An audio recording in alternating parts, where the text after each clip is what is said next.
ప్రముఖ సంఘ సంస్కర్త విద్యావేత్త సర్ రఘుపతి వెంకటరత్నం నాయుడు 85వ వర్ధంతి సందర్భంగా ఆర్వీఎన్ స్టడీ సర్కిల్ ఆధ్వర్యంలో ఘనంగా నివాళులర్పించారు. ఆదివారం ఉదయం జిల్లా క్రీడా మైదానం వద్ద గల వెంకటరత్నం నాయుడు విగ్రహం వద్ద జరిగిన కార్యక్రమానికి స్టడీ సర్కిల్ కన్వీనర్ ఎన్ గోవిందరాజుల అధ్యక్షత వహించారు.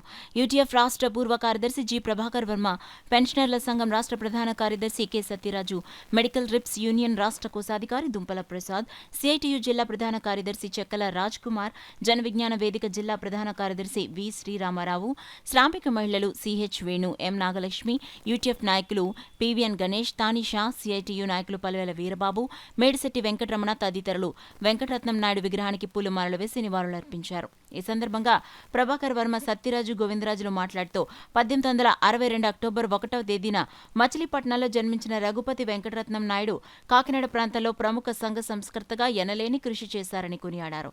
పిఆర్ కళాశాల ప్రిన్సిపల్గా తొలిసారి బాలికలకు ప్రవేశం కల్పించిన ఘనత ఆయనదేనన్నారు. ఈ కార్యక్రమంలో వివిధ ప్రజా సంఘాల నాయకులు P Madhukumar, K Nagaraju, Venugopal, KV Ramana, P Ramakrishna, T Nageswararao, D Satyanarayana తదితరులు పాల్గొన్నారు. కార్యదర్శి జి ప్రభాకర్ వర్మ గారిని కార్యక్రమానికి ఆహ్వానిస్తున్నాను. ప్రధాన కార్యదర్శి చెక్కల రాజ్కుమార్ గారిని, అదేవిధంగా జేవీవి మహర్షి శ్రీ రఘుపతి వెంకటరత్నం నాయుడు గారి 85వ వర్ధంతి కార్యక్రమాన్ని ప్రజా సంఘాలన్నీ కలిసి ఈరోజు ఇక్కడ చేస్తూ ఉన్నాం. ఈ ప్రాంతంలో ఆయన పిఆర్ కాలేజీ నందు ప్రిన్సిపల్గా చేస్తూ ఈ ప్రాంతంలో అనేకటువంటి సంఘ సంస్కరణల కోసం, కార్యక్రమాల కోసం పాటుపడిన వ్యక్తి. ఆయన ఇక్కడ వచ్చి పనిచేయడం అనేది ఈ ప్రాంత ప్రజలకు అదృష్టంగా నేను భావిస్తూ ఉన్నాను. ఈ ప్రాంతంలో ఉన్నటువంటి మరి కుల వ్యవస్థను నిర్మూలించడం కోసం, అదేవిధంగా బాలికల విద్య కోసం ఎక్కువగా కృషి చేయడం జరిగింది. ఆ రకమైనటువంటి వ్యక్తికి ఈరోజు నివాళులర్పించడం ఆయన యొక్క ఆశ సాధనలో నడవడంగా భావిస్తూ ఆర్వీఎన్ స్టడీ సర్కిల్ ద్వారా ఈరోజు ఈ వర్ధంతి కార్యక్రమం నిర్వహిస్తూ ఉన్నాం. అదేవిధంగా మహిళల హక్కుల కోసం ఆయన జీవితం అంతా కృషి చేశాడు. ఆయన భార్య చనిపోయిన తర్వాత మరి ఆనాడు ఉండే మహిళలకు ఉండే కట్టుబాట్లను దృష్టిలో పెట్టుకుని తన తదుపరి జీవితకాలం అంతా కూడా తెల్లబట్టలే ఆయన ధరించి ఉన్నాడు. శ్వేతాంబర ఋషిగా కూడా ఆయన పేరు పొందిన పరిస్థితి ఉంది.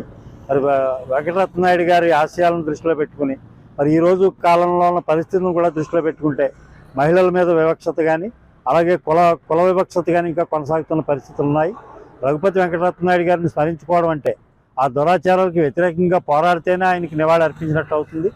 అది ఇప్పుడున్న పరిస్థితులను దృష్టిలో పెట్టుకుని మహిళల మీద అనేక అత్యాచారాలు జరుగుతూ ఉన్నాయి. ఇటీవల జరిగిన సంఘటనలు చూసుకుంటే మణిపూర్లో కానీ, లేదా క్రీడాకారులు రెజ్లింగ్ క్రీడాకారుల మీద జరుగుతున్న లైంగిక వేధింపులు కానీ, లేదా ఇటీవల కర్ణాటకలో అనేక వీడియో బృంతాలు కానీ చూసినప్పుడు మరి పాలక వర్గాలు వారిని ఉపేక్షించి వాళ్ళని శిక్ష పడకుండా కాపాడుతున్న పరిస్థితి ఉంది. అలాంటి వాటికి వ్యతిరేకంగా ఉద్యమం చేయవలసిన పరిస్థితి ఉంది. రఘుపతి వెంకటరత్న నాయుడు గారిని ఆదర్శంగా తీసుకుని ఆర్వీఎన్ స్టడీ సర్కిల్ కాకినాడలో అనేక కార్యక్రమాలు చేస్తూ ఉన్నారు. భవిష్యత్తులో మరిన్ని విభిన్నమైన కార్యక్రమాలు చేపట్టవలసిందిగా ఆర్వీఎన్ స్టడీ సర్కిల్ని కోరుతూ నేను ముగిస్తాను.